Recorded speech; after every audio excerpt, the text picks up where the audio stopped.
What's good? Happy Friday, everyone. Lucky Lefty Podcast, Honora Boys in the building. We are courtesy of Bleav Network, presented by FanDuel. Go over right now. FanDuel, Notre Dame, 2.5-point favorites, 15.5-point total. Go check it out. FanDuel.com, FanDuel app.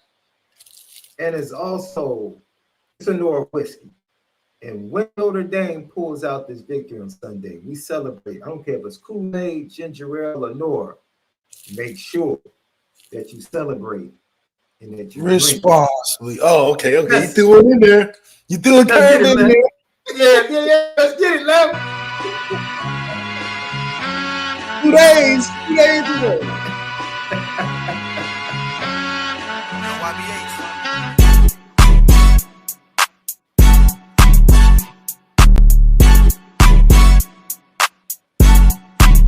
Lucky Lefty Podcast. Honora Boys in the building. I'm Sean Davis, SD2. That dude, the original Lucky Lefty himself, Malik'S, ZAIRE, brought to you by Honora Whiskey, HonoraWhiskey.com. That premium American whiskey, HonoraWhiskey.com. Courtesy of Bleav Network, audio, podcast, Apple Podcasts, Spotify, each and every day. Drop 2 today, 1 more tomorrow. We've yet to really drop our predictions. We'll do that on Saturday. FanDuel, presented by FanDuel. Go download the FanDuel app. Twitter, X, Instagram, TikTok at Lucky Lefty Pod. And then subscribe on YouTube. Hit that thumbs up. It helps with all of the views. And we greatly appreciate it. We are the home of the misguided passion. And forever committed to making sure that we spin it different. He left, you could tell. Everybody, with it being a Sunday night game, people are getting a little more antsy. Dying on their Notre Dame shield or the Miami Hurricane shield. Hyperbole is out. People just doing the most. Shaun Crawford out here crusading, fighting the good fight of faith against ignorance today.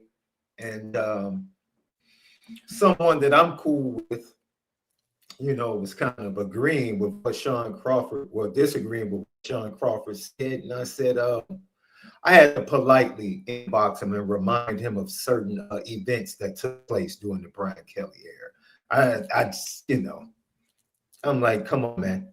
I don't care what football program you go to. It's gonna. We had Tony Rice on the other day. What did Tony Rice say? He said we probably had more convicts on our team than they did. Yeah, that's what Tony Rice said. Tony Rice said that. So, I think fans are just ready for kickoff. Yeah.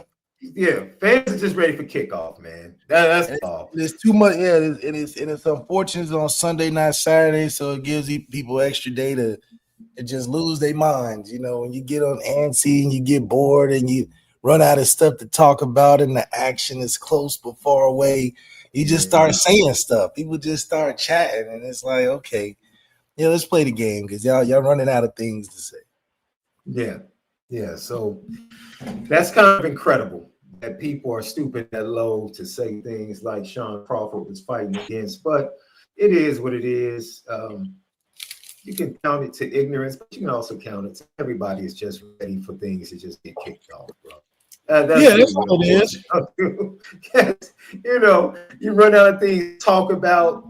The only thing you talk about is just saying stuff that's disrespectful to another fan base. Yeah, definitely. Yeah. It's only at that point you're just trying to disrespect. That's all. Yeah, that's all, man.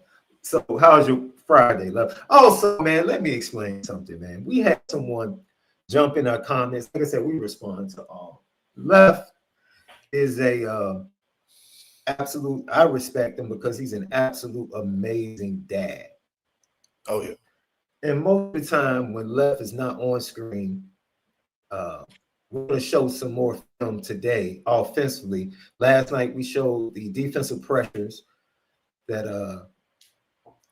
Miami's going to bring with their new defensive coordinator coming over from Minnesota. Today, we're going to show some stuff that Notre Dame can use offensively to attack some of the pressures that we showed yesterday in some of the fronts, some of the multiple fronts. Because like you said, it's a 4-2-5 defense, but the way they use their talent and their athleticism, they can morph at any point in time from a 4-2-5 into a 3-4 into a 4-3.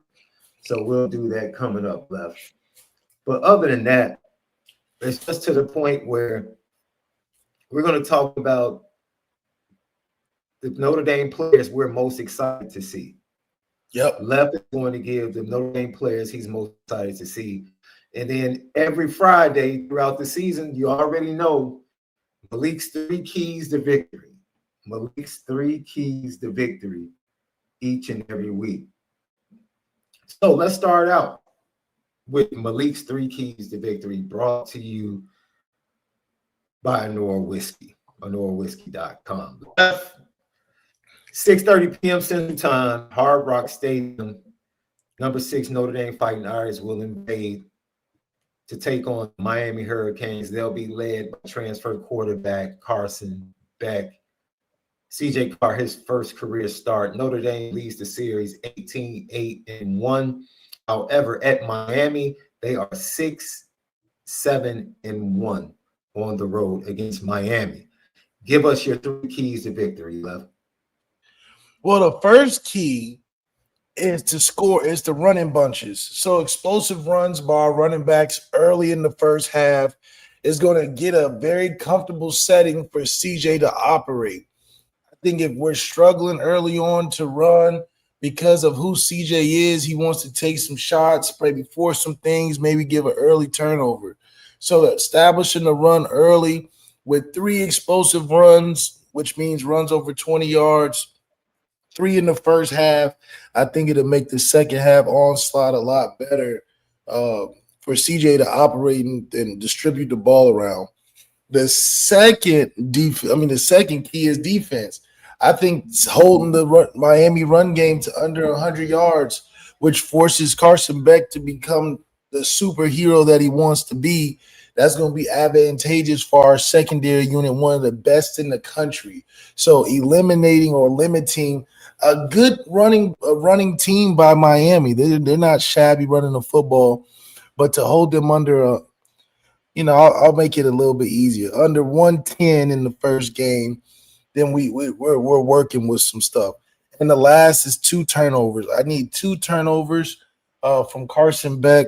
That's what I'm predicting, if not more. But 2 turnovers from Carson Beck for sure will give us the key to victory.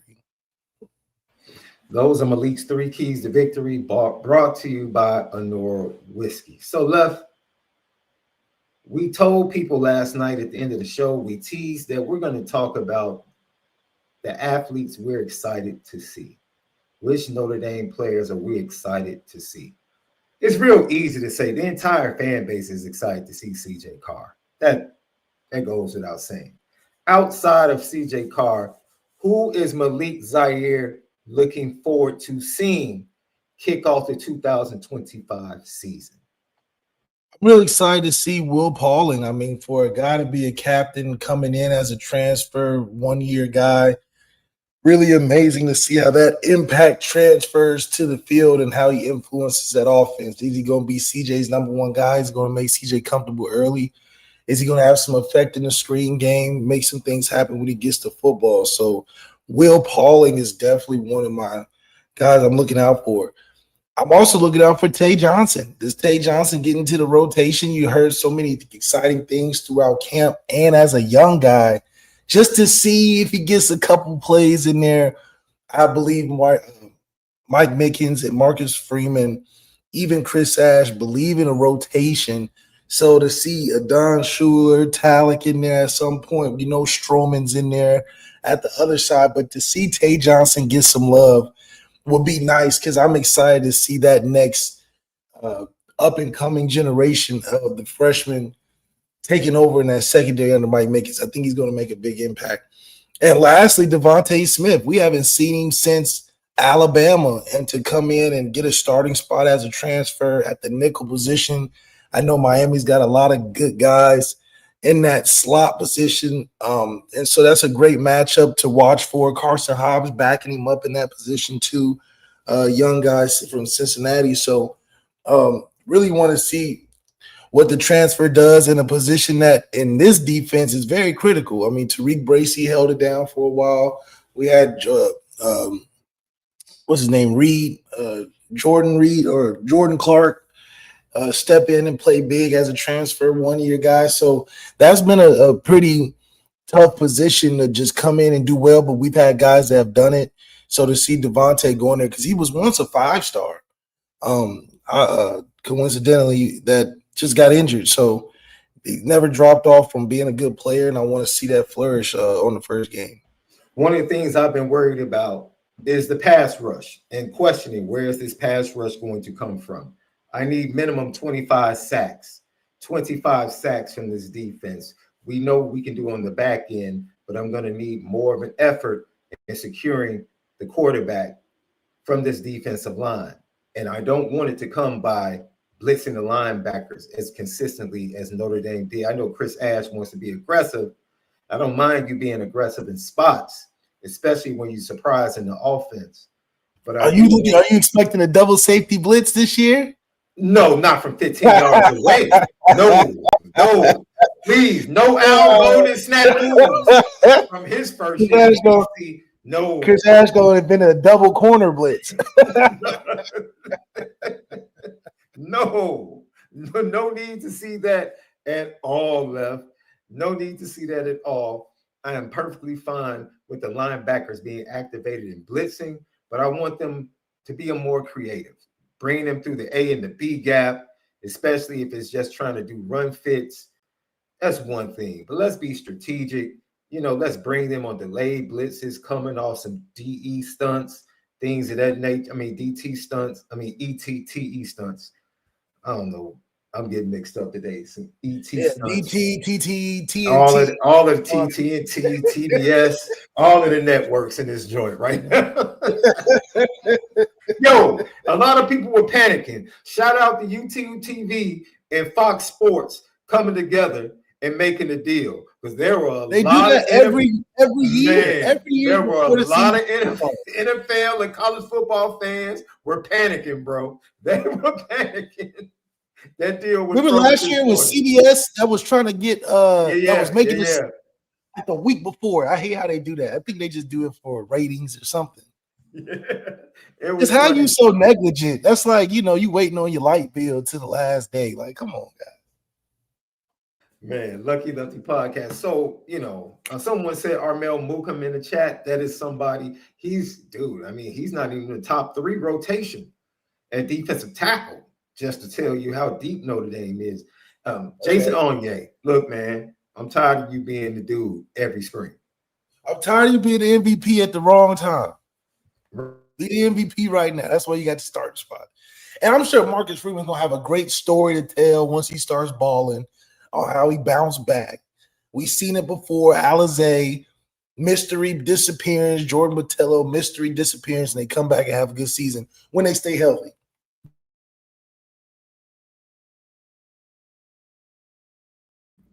You want to expand it, Left? Let's have some fun. Give me the 3 games. Give me the 3 games you're excited to watch. 3 games. I know it's one tonight that you're definitely going to be fixated on out in Boulder, Colorado. I know three it's one this tonight. Weekend, right? Yeah. Well, you want to see a Texas Ohio State game. I'm more excited to see Julian Sand, I think. Because they talk a lot about him as a young guy. So that's one. Obviously our game, but I'm not going to count our game. Definitely want to see, the Caden Salter experiment. I think he'll be good his first matchup. How much of a leash do you think he has with Juju behind him? I think they let him rock out. They're probably telling Juju, you got everything in front of you, man. You got at least 3 years scot-free, got injury willing. So I don't see the pressure of them having to play Juju, even though I know Dion likes to get his guys in and all of that. I just don't see how it's that important for him to play unless he's talking about I'm gonna leave if I don't play this and that. But I think Juju's right where he should be. And after this year's over, I don't think we'll question who's the starter moving forward. I'm thinking about it now. Of course, all the young quarterbacks, bro, whether it's CJ, Bryce Underwood, Julian Sand, Ty Simpson, his first-time starter, Dante Moore out of Oregon. You got Nico Iamaleava out there at UCLA. Rico Flores at UCLA. Tobias Merriweather at Utah. It's a lot of former Notre Dame. Dude, I'll be rooting for Syracuse against Tennessee. I know that. Yes, Steve Angeli. That might, Steve Angeli. I think he might be the only person I want to throw for 300 yards more than CJ. He knows how to win. So bet on winning teams. I think he'll match well with Fran. It might be an upset alert. And let's pipe down. Let's pipe down about this Boise talk. Boise. Oh my gosh! Like, what are we talking about? I saw who was that? Our homeboy Josh Pate that said we're gonna lose the Boise. Man, please. He didn't say that. Who? It was somebody said we was gonna lose the Boise. No one said that. Either way, no one said that. Left. College football is being very disrespectful. Has been very disrespectful the last 2 weeks when it concerns the Fighting Irish and Notre Dame. Super. And it's hard to fathom. I know it's been a long time. It's been a long time. Have you ever, well, I don't know, you still a youngster, Left. You're still a youngster, but you go through this stage of, you leave high school, you go on to college, you graduate from college, you get into the real world, you start to build a life, maybe, you get in a serious relationship with somebody, and then it's a decade later and you run into somebody and they say, "Hey, Sean, how you doing?" And you're looking like, "Hey, what's up? You don't remember me?" Like, no, I ain't never seen nobody that looks like you. I've never seen anybody that looks like you. You don't remember me? I used to sit next to you in geometry class.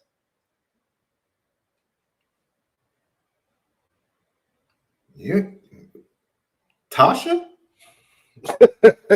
Tasha Thomas? You don't look the same. You look different. Man. You grew up.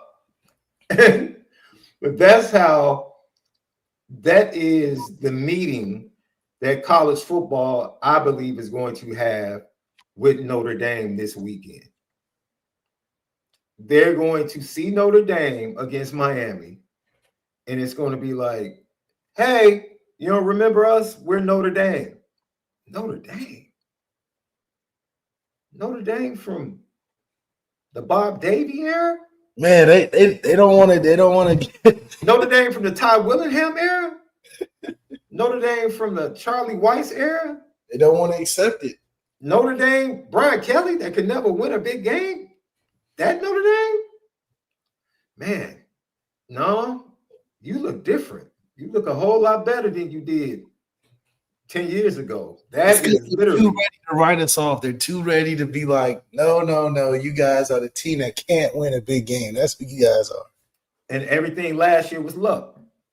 Everything last year was luck. I had one fan from the Miami side tell me last year was all about Riley Leonard. And I was like, whoa. That's all about it. They either don't watch us. They couldn't watch us. I don't know how you don't watch us. We're on prime time every day. We are the only game on Sunday. Who else is doing that? So it's like either they just love to hate us or they neglect to watch us, and then they just want us to be bad so bad. It really is something else, isn't it? So let's go ahead and pick these games, Left. We start out with a banger at 11 a.m. tomorrow, bro. That's breakfast for you out there on the left coast. That's a Texas Ohio State game, right? That's a little bit too early for you to hit your Wingstop, isn't it? A little too early. A little too early. Yeah. You'll probably hit the 3 o'clock game. Be perfect for your Wingstop. So you'll be doing eggs and toast early in the morning. As the and little left, both of your boys will have their cereal. Yeah. They might not even be up yet. You know how the weekend is. So that they'll have their cereal, you'll have your eggs and toast, and the Texas Longhorns will invade the Horseshoe to take on the Ohio State Buckeyes. What are you thinking about this matchup, Lev? I would like to see Texas win. I think I just would like to see a good game. I just don't believe in Ryan Day. And Steve Sarkisian is not that much better either, but I like that his quarterback better. Ohio State obviously went through some changes themselves in the season. So I think it'll be one of the better games this weekend, but I have Texas pulling it out. Arch Manning and the hype train begins, and Arch does pretty well. You know why I'm going to – this reminds me of the 2021 matchup between Oregon and Ohio State when it was C.J. Stroud's first start. I think Ohio State's going to have a chance, but I think they're going to be out of sorts early with the young quarterback. I think they'll be a little bit out of sorts. They'll just miss – they'll be a tad off from missing some plays. If they end up playing this team come January, I think I would probably lean towards Ohio State. But as of right now, Arch Manning, the weapons on the outside, offensive line, they did lose a couple of people, but they recruit so well on the offensive line. They went out in the portal and got a lot of help on the defensive line, especially on the interior. See, as much as you say you don't trust Ryan Day, I don't trust Sark. And the reason I say that is Sark loves his defenses to be physical, but when the rubber hits the road, he lets his offense continue to be soft in the biggest moments. And that concerns me on the road. That concerns me. And the fact that even though Ohio State did lose a lot in that front four defensively, however, last I checked, Sonny Styles is still there. Yep. Caleb Downs is still there. Matthews Jr. is still there. The freshman Devin Sanchez is there. Kenyatta Jackson coming off the edge. Look, man, they got some dudes up there at Ohio State. I think it's going to be fun. And like you said, the worst Julian Sayin can do tomorrow is say, where's 4? Where's 4? Where's 4? Let me throw it up. That's all. He's got the biggest cheat code out there. I don't know, man. I think that's what I'm saying. If I got Texas, I don't want to go too deep. I just got my feeling on Texas, but I agree. I don't trust Sark either. I think he doesn't provide the physicality in those big games. Yeah, that was their problem last year. That was their problem versus Georgia. It even trickled out. Now, the thing is, Arch is way tougher than Quinn Ewers. From a physicality standpoint, I think that helps their offense. I think he's a more gifted passer and athlete, for sure. And he's just like Quinn Ewers was just a softer personality. You know, I think Arch has a little edge to him. I think that influences the team a little bit more, takes on the character of the team. So I would like to see Texas win, but, you know, it's hard to bet against them Buckeyes.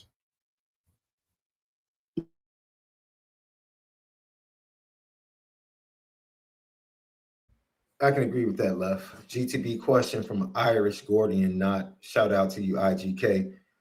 What's your ideal Wingstop order for a college football Saturday? Best wing flavors. You're the expert, Lef. Break it down. You get 10. You get 5 hot honey rub, 5 pepper, but you put hot sauce on it. So it's hot lemon pepper. Get you a side of ranch and honey mustard. I do the corn, not the fries, and get you a large drink, and you good. See, I do the celery and the carrot sticks. I like it. You gotta switch it up because fries, just can't have fries. Make it too much. The fries make it too much. It's too much. I agree. You're being gluttonous now. You get the fries, especially I used to get the fries with the lemon pepper on them, and I knew I was being wrong. I knew I was there. Too much going on. Yes, but I am definitely a hot honey rub guy. However, my godson put me on the Louisiana rubs though. Louisiana rub is fire too. I just, you gotta have your wets with your dries. I can't have too many dries because I'm going lemon pepper. But the hot honey rub got a little sauce to it almost. I figured you for like 15, like 12 to 15 wings. You stop at 10? See, I'm usually at 6, but on a Saturday football, then I got some time to span my wings out a little bit. Yeah. IGK says he does 20 of the mango habanero, 20 hot lemon pepper, and a large voodoo fries, large ranch. See the voodoo fries. That's what I'm saying. Now you're going overboard. IGK must be like 140 pounds, bro. Guys like us. That's just too. He gained like 5 pounds immediately. I know I can't do it. Reading it, I'm gaining weight. I'm like, nah. Facts. Funny. All right. Your old ball coach. Must-win season for him. I'll be honest, though. It's a must-win season. What are you thinking? LSU against Dabo. It's a Nussmeier against Klubnik. Kelly. Dabo. I'm not a fan of Kelly Klubnik. I'm surprised he got this many years left. But, I like Garrett. I'll go with Brian Kelly to do a better opening day than last year. Last year was embarrassing, considering what happened at USC towards the end. So I got Brian Kelly, man. Hopefully, the thing about it is he's not a guy that's a loser necessarily. You know what I mean? It's just he got his moments, and I think the rivalry between him and Dabo is pretty good. So we'll see what happens. So you're gonna pull? You think Clemson's gonna pull that one out?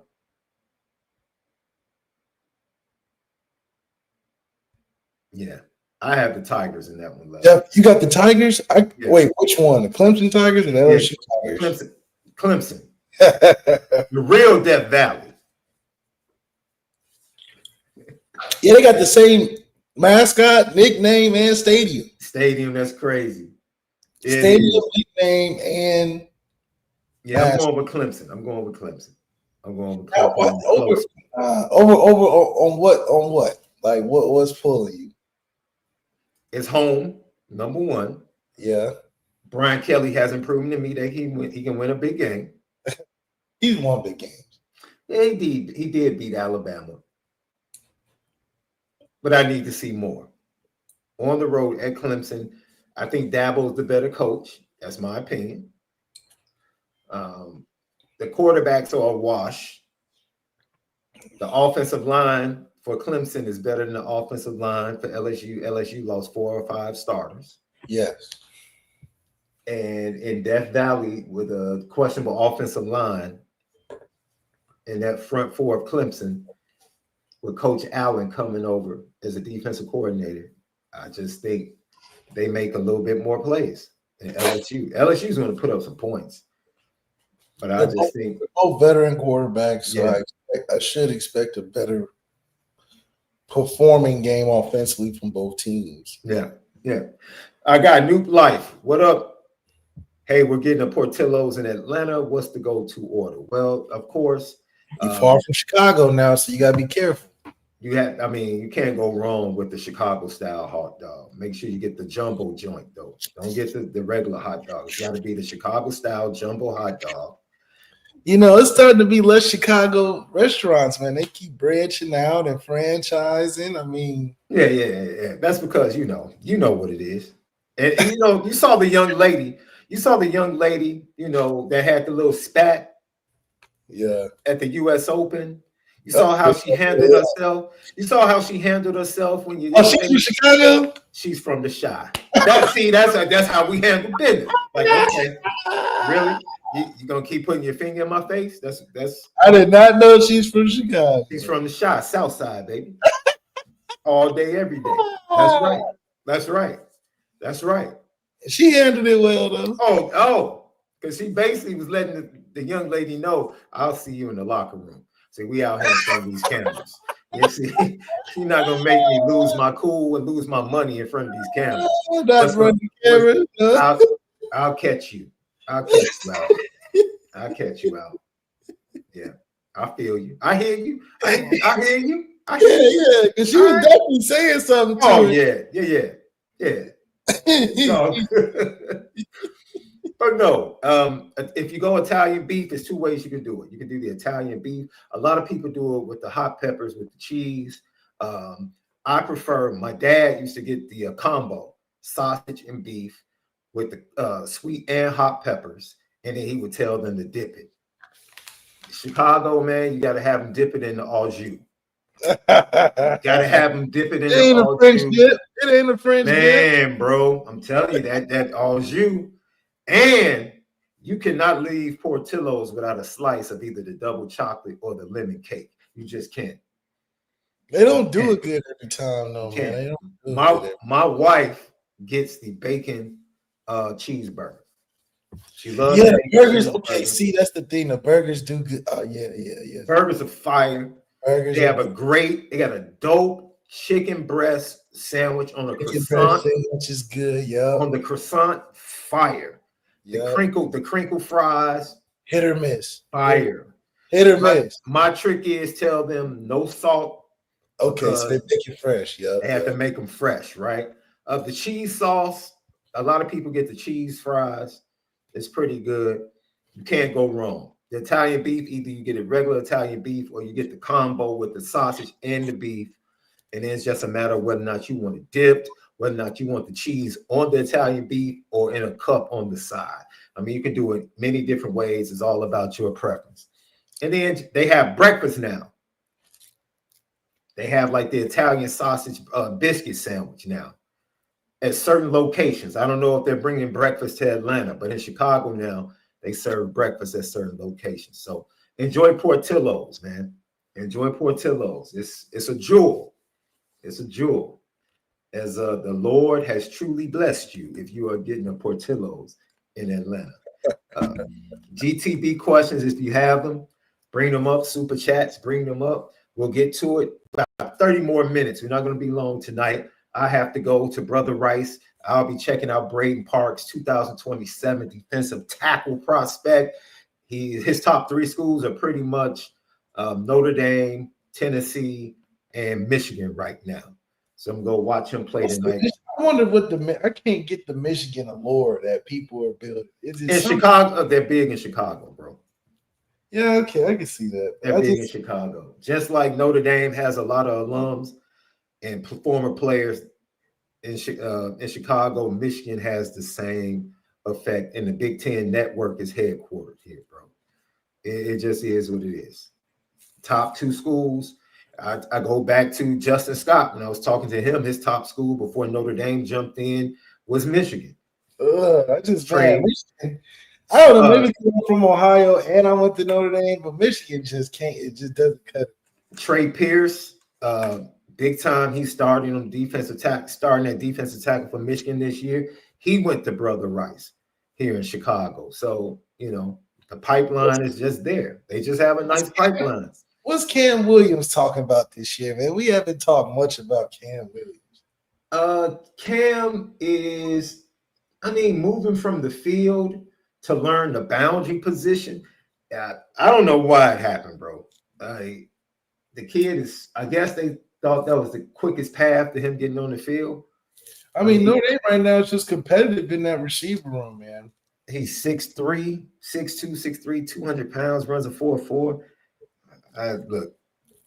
And he's behind Micah Gilbert and Malachi Fields. So yeah, Micah Gilbert's behind Malachi Fields right now. Yeah, so Yeah, I chopped it up with him when he was on break. He came home. We were actually, well, let me shut up. He came home, relaxed, played some golf. I'll leave it at that. They got the NIL around. He's good. If he yeah, yeah. I think he traveled abroad as well with some teammates before he came home. So, I mean, the kid put in. I'll tell you this: he put in work in the offseason in that weight room. He always had a frame. Different. He's a totally different frame. He's a totally different player physically. And they're Notre Dame is going to bludgeon. They're going to kill Boise State, bro. Oh my gosh! But they're going to kill Purdue, bro. They're the middle of this schedule. Notre Dame is going to bludgeon teams. We might bludgeon this team on Sunday. Well, it's just hard to convince me. Honestly, it's just so hard to convince me that somehow we take a drop off and they somehow get 10 times better playing no football.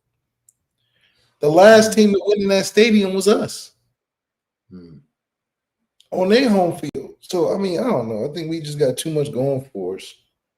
Yeah, I agree with that. All right. Left, as always, Lucky Lefty Podcast. Don't forget, Bleav Network, Apple Podcasts, Spotify. Please go tap in with us on the audio side each and every day. Presented by FanDuel. Go to FanDuel.com and download the FanDuel app. A lot of great action if that's what you're into. If you're into betting, you can go to FanDuel and to FanDuel.com. All right, Left. Yesterday, we showed video. Corey Heatherman, the new defensive coordinator that came from Minnesota, 4-2-5 defense, very aggressive, in particular with his defensive ends. They come upfield and they crash. And then he wants his linebackers to, scrape to the outside. Yeah, come over the top. That's something we showed. We also showed some pressures, was off man. They play off man, give it the look of off man, but it's cover 3. So it's a lot of different things. You said they love to do simulated pressures where it looks like they might bring 5 or 6, but it's really 4. And so that's something CJ Carr, along with Ashton Craig, the starting center, they're going to have to figure out as far as the line calls and then making sure that CJ has time, and then CJ is going to have to recognize who's dropping in coverage, because normally they have a 4-man front, but usually one of those ends is going to be standing up so he can drop, come on the rush, or do something else that's being asked of him. So I do want to see how CJ is I just don't have a full read on him as an athlete in the pocket. Yeah. Because he's not exactly like a Drew Pine where he's just sitting back there. Mm-hmm. I don't think he has speed to outrun these DNs this week, particularly. So just, But I mean, if you have these DNs coming upfield, just step up and there's a lane right there. You don't necessarily. Right, that's what I'm saying. I told him, like, is he a 5 and get down? Is he a 5 and slide? Like, I'm interested to see how he plays. Obviously, he's got intangibles he can throw, but how does he react to a defense? I'm cool with 5 and get down. 5 and get down. Let's go back. Hand it off the next play. Go get 15. I mean, that's how I feel. So one of the teams that I felt like, even though they lost, ended up losing the game in overtime, I thought they were very effective, especially in the first half, going at the aggressive Minnesota defense. Now, this is not apples to apples. We're just looking at scheme, coverages, and tendencies of the play caller that is Corey Heatherman, the new defensive coordinator in Miami. Of course, we can sit here and debate whether or not he has more talent. The matter of the fact is, he is who he is, and his system is what it is. So now, this is one of the past concepts. We told you there's going to be free access left. One of the things CJ Carr will have, because they play off man a lot, is free access throws. That means hitches, out routes, swing routes to the running backs, quick screens, things of that nature. And see right here, once again, you see the 4-2-5 nickel defense. Looks like they're in man. You had the two linebackers, and then you had the top end at the top over the tight end standing up. And you're going to see as we let it roll, Left.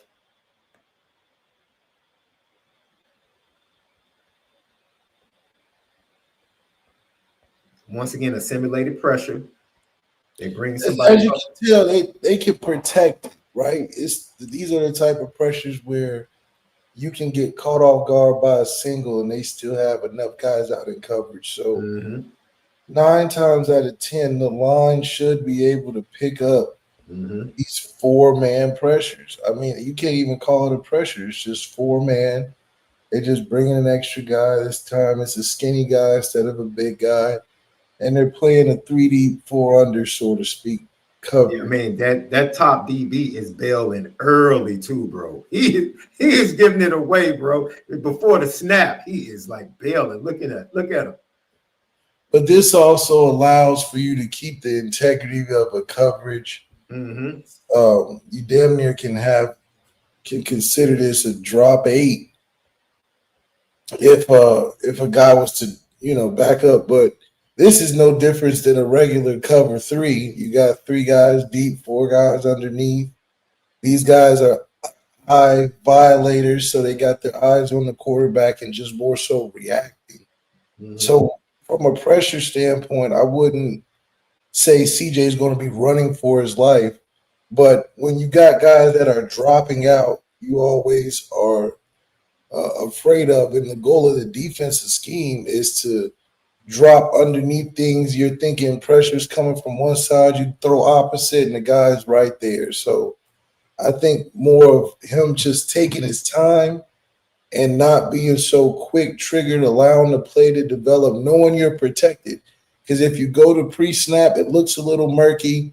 Post-snap, it's just a 4-man rush. You got to protect it. Don't rush to saying, oh, I got my out right here, and it's not necessarily a blitz, right? So CJ just got to be confident in what is being called and just trust the people in front of him. Because if you trust the line in front of you, you have a chance to start reading down the field and making good decisions. So these type of simulated pressures are more so for to sneak a single in and still have coverage. So I think they're going to be on the safer side of things and just hope to catch CJ slipping, so to speak. So if you let this play stay out, Miller Moss, of course, they go hitch. That's easy access. You're going to have that all day. Hitches outs because of the coverage they play, that cover 3. He hits that. Run after the catch. Boom. That's a great call, recognizing that they were, like I said, the corner gave it away before the snap. He's bailing like crazy. Let's see. Go ahead. We got another run here from USC. Lincoln Riley did a great job early in this game of coming at them. Great run up the middle. And let's just talk about first this run play. Once again, watch how aggressive the defensive ends are. Come right under him. Yeah, the one thing that we're banking on is that when in doubt, run it up the middle and challenge these linebackers with our interior offense line, which we think we have the strength in terms of the box strength. They will have to overload guys and have guys at depth, which we really are concerned about. We trust our backs to get next level, make guys miss.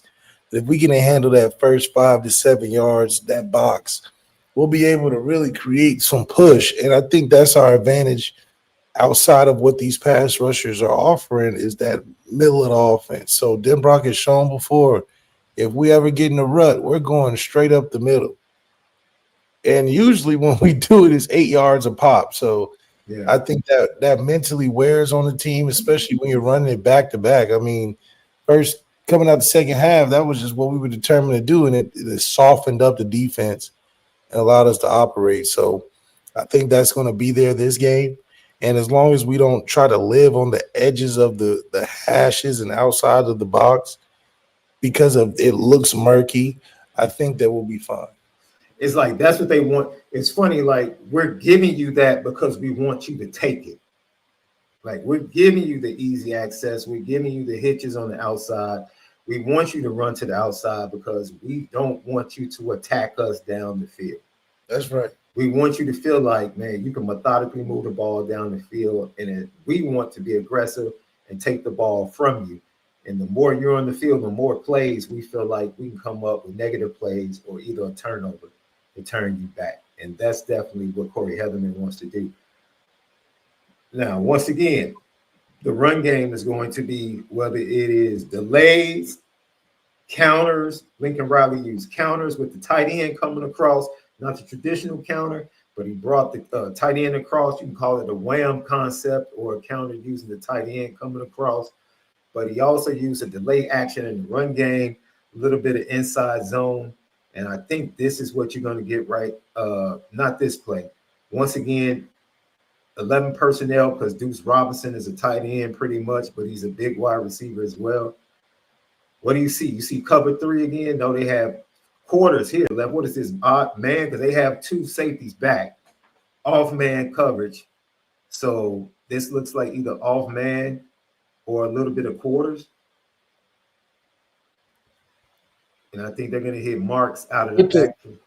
With the nickel sitting outside of your number 2 receiver. I see what you're saying, yeah. It's more of like a 4 mini. So the outside, the furthest outside receiver to the bottom of the screen is manned up, and everything else is a quarters principle. So you got your 4 deep and your 2 hook players with your linebackers.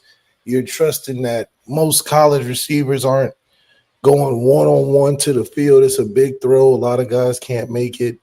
So you're just trying to cut off the furthest receiver and condense the field so that nickel player is actually a half player like a safety. He's playing a quarter of the field, which turns into man if they both go vertical with some support underneath. So it's a real solid defense to play. But then again, you're also getting some free runners. That's still 7 to 8 yards. Yeah. You're 1-2 receiver with basically nothing stopping them from running full speed. So that's where some plays can get downfield, but that's also where you have to have some time and trust what your play calls are giving you. If you wait long enough, there's going to be something down there. So you just said that. Watch this missed opportunity by Miller Moss on this play, love. I mean, why just do splits the safeties? If he makes the throw, it's wide open. If he just makes the throw, he throws it a little bit out in front of the receiver. That's touchdown, bro. He got time to throw. Like you said, with the speed that Notre Dame has a receiver, they should be able to have opportunities if they see this coverage, without question. That's a missed opportunity by Miller Moss and USC. All right, they missed that opportunity. They come right back the next play left. This is the run part of the game once again.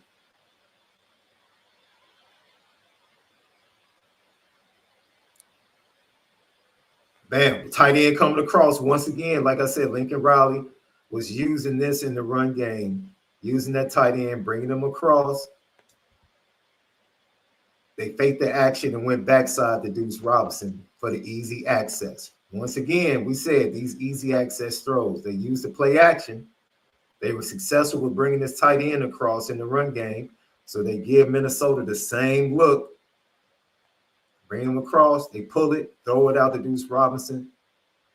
Look at that. Look how far the DB is off the ball left. That's like a 10-yard cushion, bro.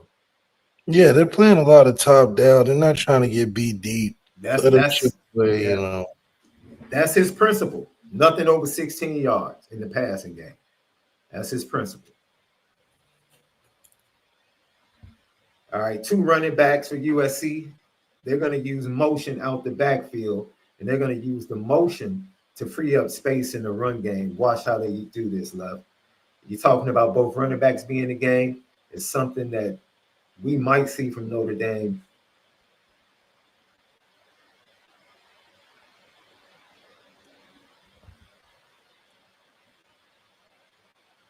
All right, come back, Woody Marks up the middle.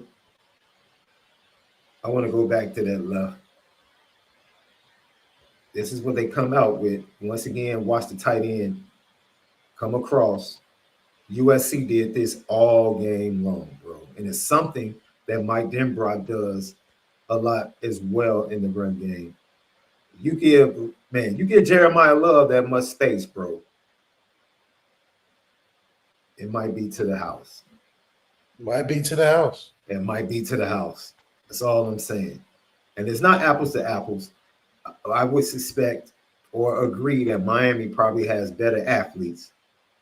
Now I want you to check out. We talking about access throws, quick decisions. That's something that CJ Carr is very good at pre-snap, and then recognizing the defense and getting rid of the ball quick. What do you see here from the defense? When you look at this left, what are you seeing? You seeing a linebacker walked up. It's a 3-4 front, 3-man front. You got a linebacker walked up in the middle. Yeah, right now I'm thinking, you got time. The most they can bring right now is 4. You're in an empty set. You just pick your matchups. This is where you take your Malachi Fields one-on-one, your Will Pauling one-on-one, your Jaden Greathouse. So this is what Miami would say, hey, we don't believe you can be accurate enough to get through this man concept, and we trust our pass rushers to get upfield. Now, I'm very interested because of the diversity of talent. Like I said, Deuce Robinson for USC, they used him as a matchup issue to kind of dictate what they wanted to do. He has wide receiver skills, but he's basically a tight end. Right. So I think it took Minnesota a while to adjust to the fact that they were using him more as a wide receiver. And they started to do a better job of shutting it down in the second half and taking up space that they were giving up in the first half. But this right here is kind of like Makai Lemon, who's going to be a problem when Notre Dame faces him. I love Makai Lemon. Absolutely. It's open. You might see this a little bit with CJ. Give him, a little more easy looks when you spread it out like this. It's going to be a swirl route, right? Spread them out, force them to go to man when you spread out that far. What you're going to get right here, this could either be Jay Greathouse, this is where Will Pauling will go to work. The route runner he is, watch this route by Makai Lemon. Hard. That's the bite by the DB. And then bam, space.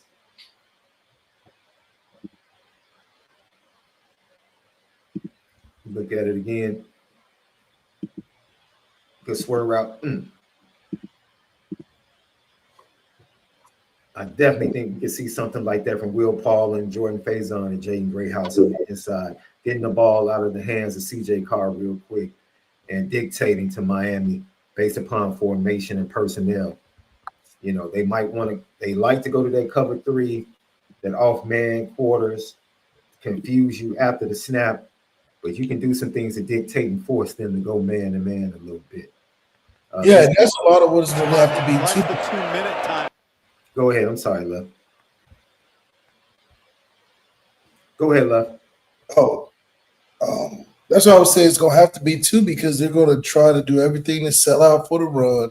Mm-hmm. They believe in their corners and their secondary beefed up and more experienced and yada, yada, yada, to match up against what nobody has seen proven yet, a receiver core that can do damage.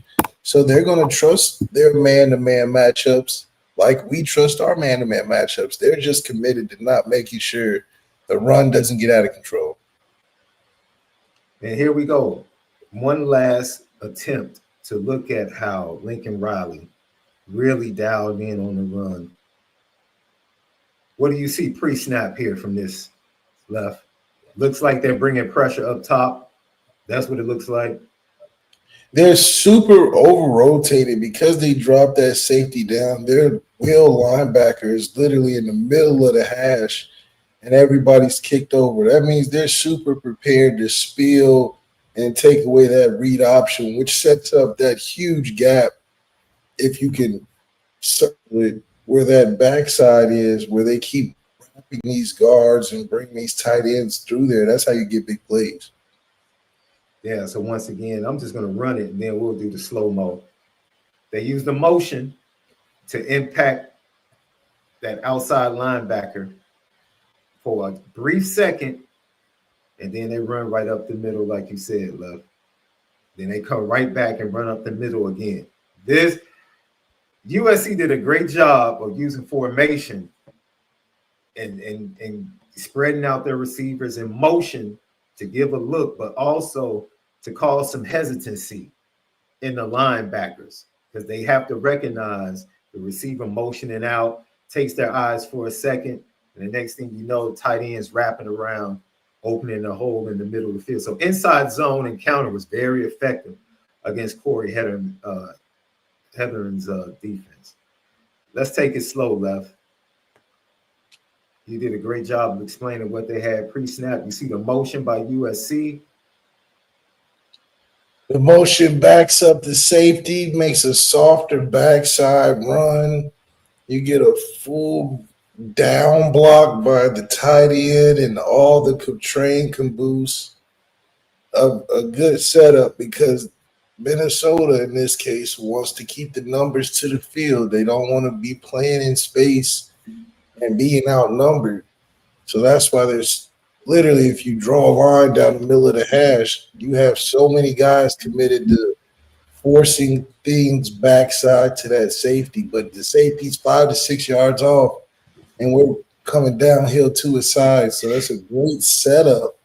Even if you had a backside hitch, you talk about that hitch so much, but this is what you like to see, something that gives the offense options, makes the defense work the entire field. As you can tell, there's guys sideline to sideline. And that just makes it more opportunity to get one-on-ones for our athletes to make guys miss and get some yards. So this is a spacing game, and Lincoln Riley did a great job of taking advantage of that backside. Once again, look at the DN. DN's up top, standing up, he's coming straight upfield, very aggressively. And then you have the big end on the bottom crashing. That's what they do. They crash, and they're very aggressive getting up the field on the edges.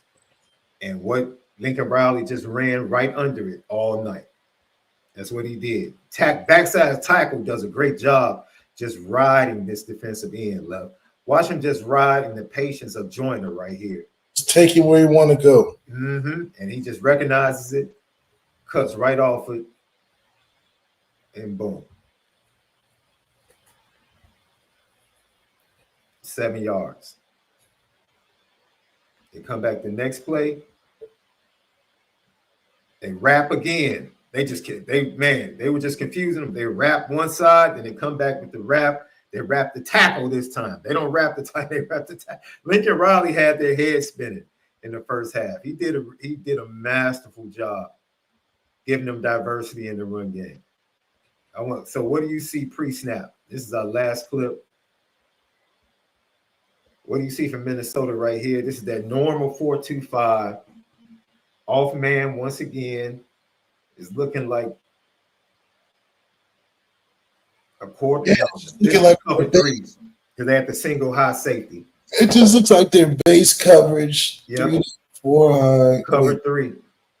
Yeah, 3D 4 under. You got a 4-2 box. They want to keep the bigs in the box to use their size to stop the run game. But at the end of the day, I mean, I think skill matters, and the skill of those players, the shed blocks, and because right now, formationally, you should be fine defensively. Yeah. You got 6 for 5 in the box. You got equal numbers on the outside. You just live with those chances and play football. This is where I think our skill and through the 4 quarters are just going to wear on them because schematically, okay, you got what you want, but then we do stuff like this, and that's deafening. It's deafening. Yeah, I agree with you. So Notre Dame can definitely Mike Denbrock. Mike Denbrock watches film. He knows how to attack this team with the run. He knows how to get after them. He knows how to put his athletes in space. And I think that's what you saw Lincoln Riley do. He said, man, I'm just going to put my guys in space. I'm going to create space with formation and personnel. And then I'm going to make you spin your head trying to figure out whether or not we're passing or we're running, whether or not we're wrapping with the tight end, whether or not we're going to wrap with the tackle. You don't know where it's coming from. Inside zone, counter, delays. He really did a masterful job. And then the quick game left. I forgot about this one. The quick game. Once again, they come out. It's 11 personnel and easy access throws left. Notre Dame has to take advantage of this quick game to extend drives. Just easy throws.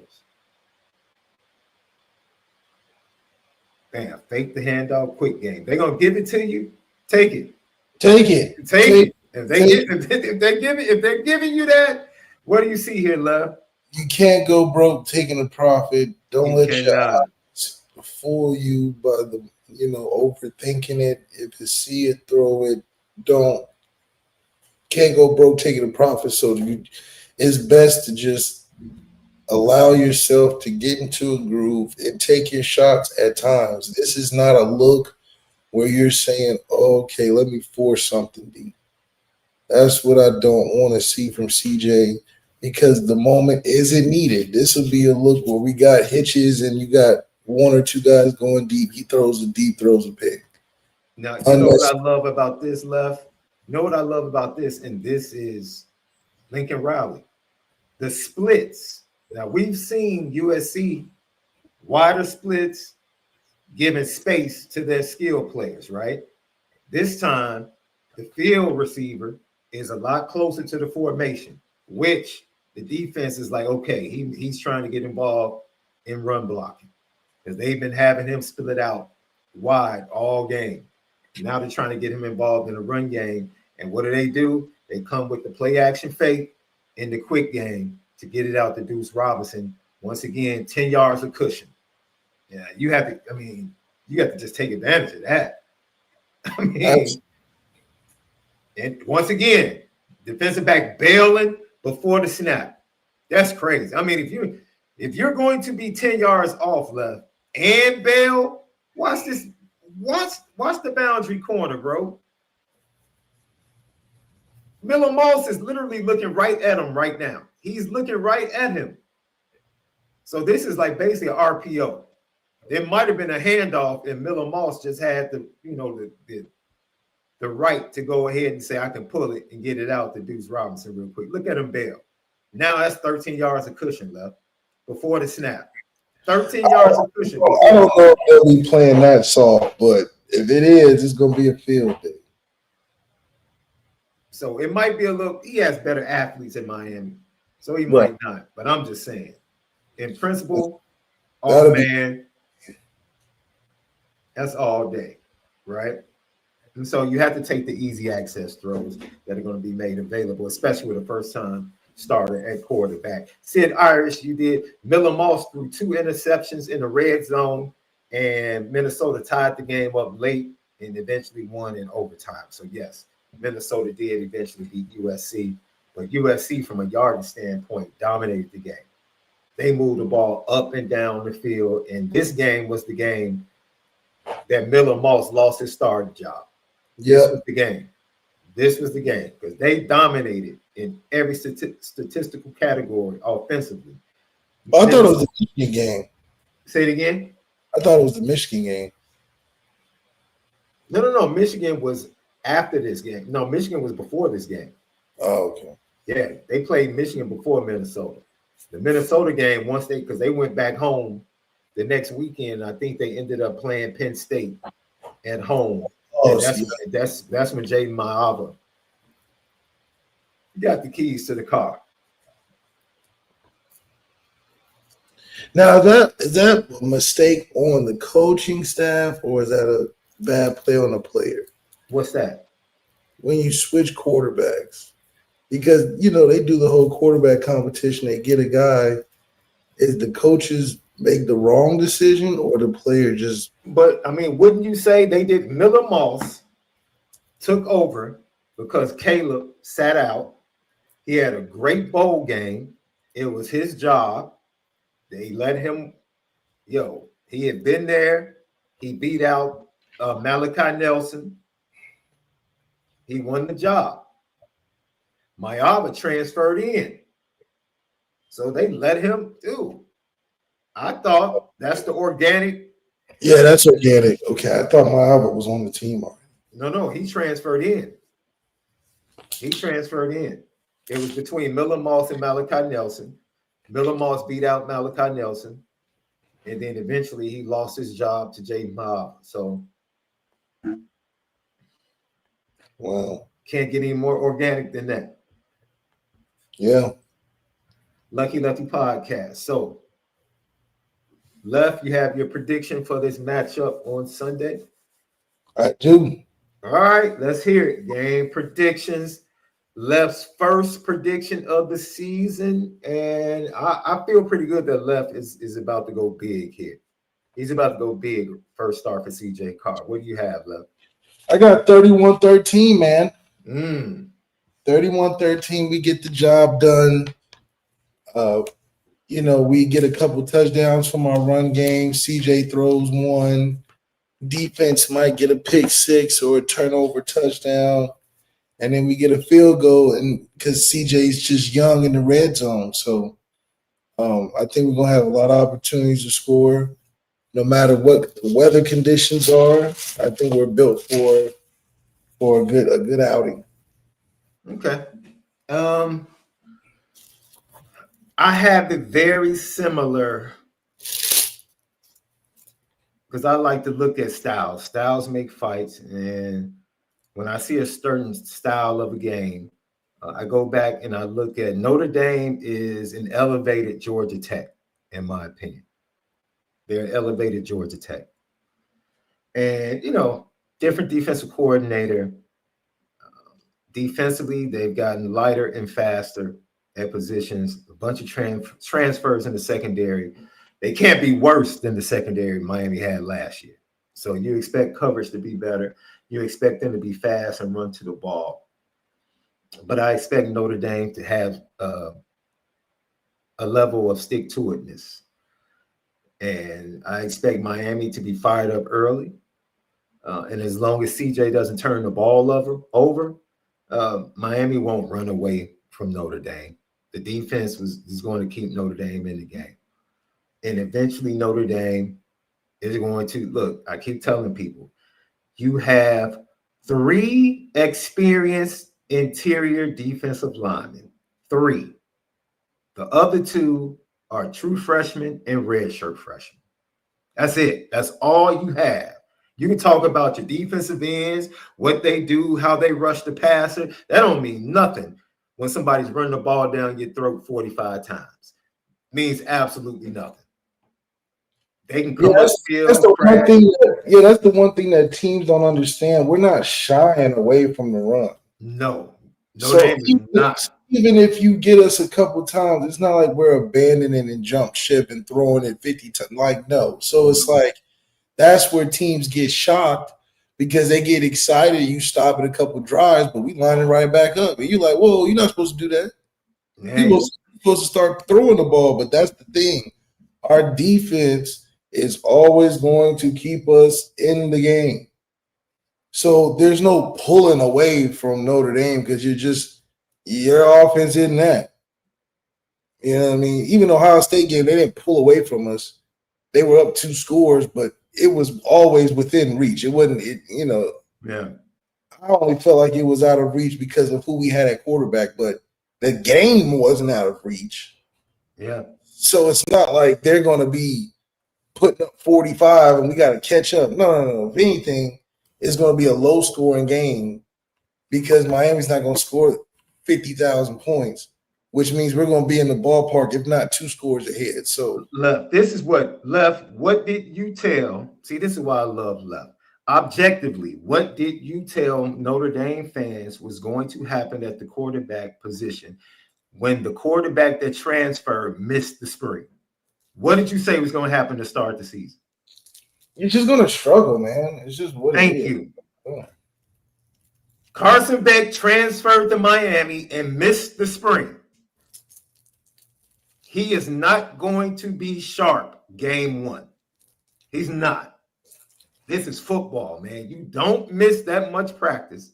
Then try to catch up and catch your game or get your game up to the elite level in fall camp and just hit the ground You running. never played with before. No, like you're trying to get used to new receivers. This is not NCAA where you can just pick the game up and you got the sticks.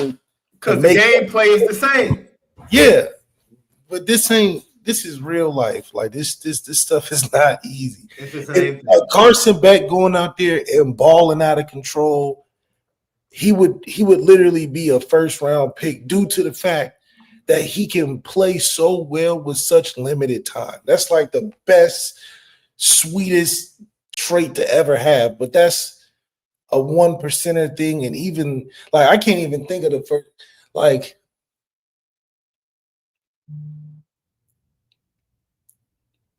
Go ahead, Lef. I'm trying to think of a time when a quarterback first year on a new team missing that much time went out. I'm missing that. See, Cam Ward was there in the spring. That's what I'm saying. He was there. He practiced. Yeah, quarterback that missed the spring. You can't make that. It's no making it up. You can't make it up. No. Like, let's just stick to pure objectives. You cannot make up a guy being better than what the time he prepared for. If he only had 2 or 3 months of practice, that's exactly what it's going to look like in the game.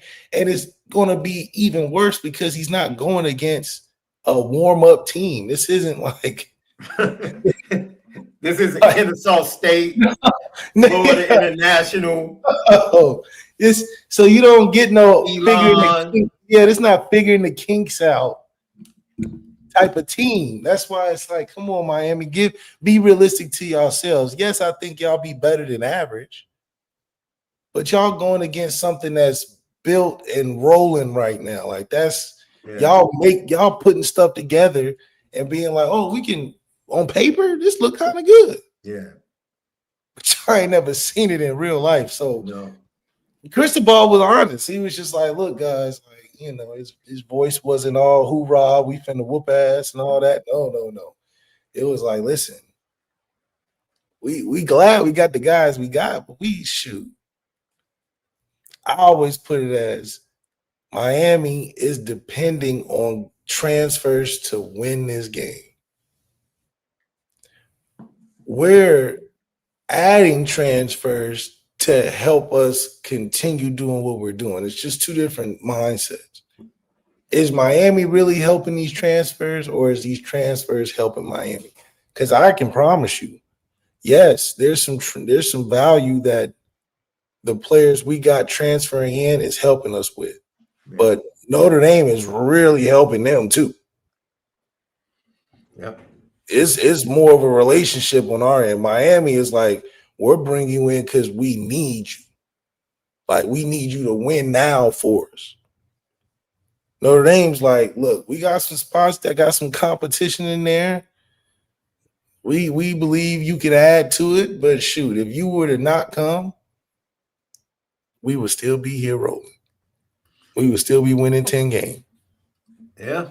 Lucky Lefty podcast. I couldn't have said it any better myself. I have Notre Dame winning it 31-17 left with a late touchdown.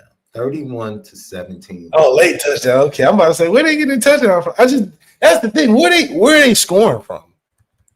Where?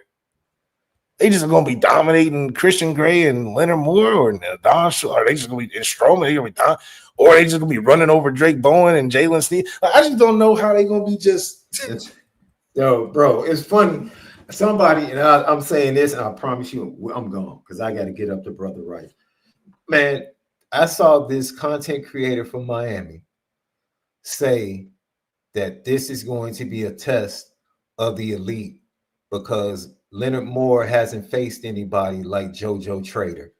And I said, this dude he literally just held Jeremiah Smith to one reception when he covered him in the national championship game. Like, what are you talking? JoJo Trader And I'm not trying to be disrespectful to JoJo Trader, but he hasn't faced anybody like JoJo Trader. I was like, all right. That's what I'm saying. They got this. I'm like, man, listen, I know Florida football got a lot of legacy and got a lot of good athletes, but we got doing that. Max in there, man. We're not doing that. I just don't think they can. Just don't do us like that. You gonna poo-poo on all the things Christian Gray has accomplished in real time to a guy that hasn't done nothing yet, and talk about Christian Gray hasn't seen nothing? Come on, bro. Ultimately, the selling point is: do you want to be? Not Christian Gray. Leonard Moore, not Christian Gray. Jesus Christ. Leonard Moore hasn't seen anybody like JoJo Trader. Hasn't seen any. Oh, okay. I mean, what? That's I'm like, what are people looking at? Do they not watch anything Notre Dame, or they just haters? Like a little bit of both. Seeing nothing like a guy. Have a great evening, everybody. Tap in, subscribe on YouTube, leave your comments, questions. And please go over to the audio side on Bleav Network. Tap in, automatic download, set it up. Spotify, Apple Podcasts, presented by FanDuel, FanDuel.com, and the FanDuel app, the home of the misguided passion. Tap in, X, TikTok, Instagram at Lucky Lefty Pod. Once again, subscribe on YouTube. Don't forget, if you missed it, the first episode of 4 for 40 with Mr. 40 himself, Reggie Brooks. He'll be every Wednesday. He'll be popping up. Lucky Lefty Network. Episode 2 will be this week. Might have a special guest, but go watch episode 1 where he previewed this matchup and talked about the Miami rivalry exclusively on Lucky Lefty Network. For Left, SD2 Mics, we might see you tomorrow. We don't know. But if we don't, enjoy the game on Sunday and enjoy the day of football tomorrow. And right now, enjoy the rest of your evening and make sure you continue to spin it different.